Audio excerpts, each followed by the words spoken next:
Tomorrow gives us a heartwarming tearjerker story with episode 9, followed by the most aggravating and infuriating one in episode 10. In episode 9, the risk management team has to contend with their very first case involving an animal, specifically a cute little Pomeranian named Kong. We learn in this episode that animals too have these extreme thoughts of ending things, and it is both a heart-wrenching and sad story. Kong runs away from home to avoid putting his owner through the sorrow of seeing them pass away. After Junwong finds his sister rescuing Kong, he learns that his family is going through a very difficult time, something that he will have to learn to endure. Eventually, with the help of the risk management team, Kong and his owner realize their mistakes and choose to spend the last moments together in happiness. The end of the episode is a touching reunion. Episode 10, the most infuriating one, deals with fraternal twins dealing with an SA case. A case that exposes the all too often problems with society. What's up, Sunday fams? Welcome back to another Tomorrow episode covering episode 9 and 10, both a heart-wrenching and sad story, and then an equally infuriating story. Oh. And it's no surprise that episode 10 was infuriating and angering. It really pissed me off just watching that, because it was just so sad to see how quickly society, who knows nothing about the details about anything that happens to anyone, can quickly just snowball into negativity and being in the internet and all of that stuff. Really bad for anyone to kind of see who's going through that type of dilemma. But I just want to point out, Kong was such an amazing episode. Yes. I had me tearing up and crying for so many times, many minutes. I believe we both have lost a pet dear to us, and it's never an easy thing, but that story was just very wholesome, and I appreciated the end. I love the end because it was what is it, like 60 years passed or 50 years passed, and the owner passes away and they reunite in heaven or something like that. I was just like, oh, what a great episode. And then episode 10 came along, and it was just like, what is this episode? What are we watching? So episode 10 follows the twins, Yoonjae and Yoonhee, and Yoonhee gets drunk, is enjoying herself, having a night out, and someone assaults her.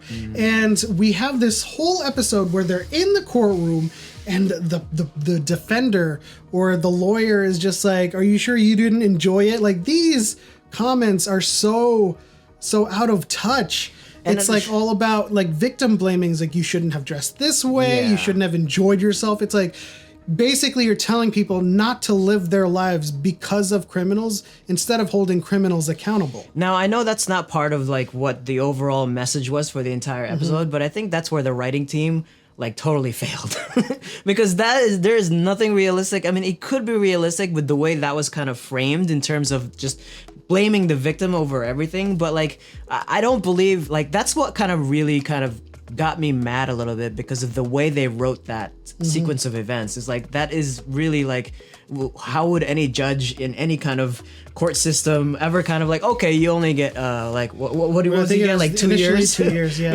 Okay, you just get 2 years because she was too sexy and too drunk at the night of the event, and I think that was stupid. I think it is indicative of the problem with the court system and the laws as well, because while it's not necessarily realistic to see a lawyer who would just badger the defendant, or not the defendant, the plaintiff, like that, and doing it so overtly in front of the defendant who is smiling. I know. Any courtroom would see that and be like, no, he is guilty. Yeah, exactly. But in any case, we fast forward. It was just so heart-wrenching to see Yoonhee go through all of that trauma, because she has been blaming herself, her parents have been blaming herself, even her brother's been blaming her, the courts are blaming her.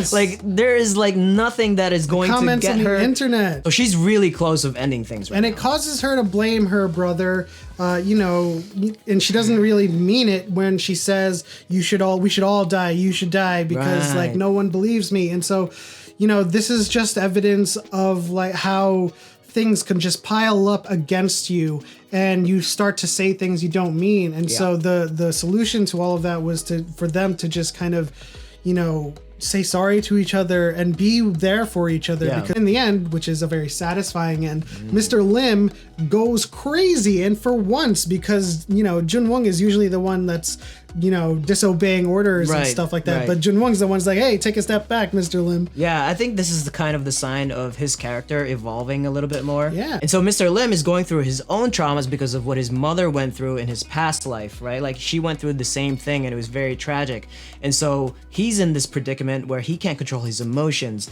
But what does that mean for him moving forward? Because it seems like it's really like there's this heavy burden that's following him around. Yeah, and so going into the court finally, where the sister and the brother are finally, accepting that they have to do this and not really end things because nothing's going to get better if you end things. We have Miss Koo in the courtroom making this grand speech and sentencing this guy, Tak Nam Il, to 10,000 plus years of prison, which is great. You know what? That's great. But, it leads to him being transported, and Jung-gil, the director of the escort team, comes in and he's like, you know what? Your soul is being collected now. I can't change your lifespan, but I can change how you die. It was amazing. That was like, just satisfying. It was like either you die of a heart attack or you just die by fire, which was amazing. Die by fire. Die by fire. And what's even more revealing now is that we do find out that Miss Koo and Jung-gil, they do have some sort of mystery or some sort of history where we kind of predicted that they were married and maybe they killed each other, and so you predicted that. I predicted that. I think that they were involved in each other's lives in some way. We got a brief glimpse of like the flashback where she is trying to kill herself, and Jung-gil is, removing glass from her hand and stopping her. Yes. I don't know what the context surrounding that situation or scenario is, but they are involved, and Jung-gil seems to not remember. Like, and she in the beginning, he was like, "What were you doing there?" And she's like, "I don't know." Yeah, she keeps kind of avoiding that conversation, but she knows what happened, but we can only speculate what happened. I'm still going to say, and still sticking with my guns here, that she killed him. Well, I'm in the opposite direction because of the fact that she has to save someone, and she is part of the risk management team that is preventing people from suicide, and we have, flashbacks of her doing it. She has her bracelet to prove it. I think that, the first interaction with Jung-gil and Miss Koo was Jung-gil trying to prevent her suicide. Oh. And it might have led to something else, but I do believe that he was trying to prevent it. And so that led to his overarching thoughts. When we see him in Jumadong, he's like, oh, suicide is the worst kind of murder. And so that scenario gave him that kind of outlook on suicide, and he's forever strict about it. Now I'm thinking about other things too. This is probably way off base, but it could be that she lost her child and then she was so grief stricken that she decided to do the thing. Yeah. And then Jung-gil, like, he has some sort of relation. I still think that they were married, and he tried his best to prevent from everything to happen.